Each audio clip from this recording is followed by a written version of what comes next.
ఎదగడానికి రెడీగా ఉన్నప్పుడే కలుపు తీయటానికి అవకాశం ఉంటది. ఇది ఇంతెత్తు పెరిగిన తర్వాత అది కంకేసే టైంలో కలుపు తీయటానికి వీల్లేదు. ఎందుకంటే ఈ కలుపు తీస్తే ఈ మొక్క కూడా పాడైపోతాయి. అలాగే పిల్లలను కూడా మనం ఎప్పుడు కలుపు తీయాలి అని అంటే ఆ బాల్య దిశలోనే మనం కలుపు మొక్కలు ఏరేయాలి అవతలకి.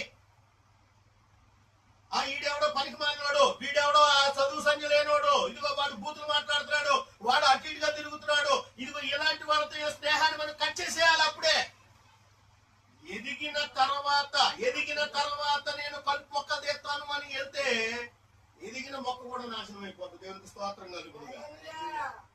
పాయింట్ అర్థమైంది కదా. కలుపు మొక్కలు తీయాల్సింది ఎప్పుడు? మనం కలుపు మొక్క తీయాల్సింది ఎప్పుడు? ఎదిగే వయసులోనే. ఆ స్నేహితుడు మంచోడు కాదు, ఆ స్నేహితురాలు మంచిది కాదు, ఇదిగో వాళ్ళ వల్ల ఈ పిల్లలు చెడిపోతున్నారు మనం తెలుసుకున్నప్పుడు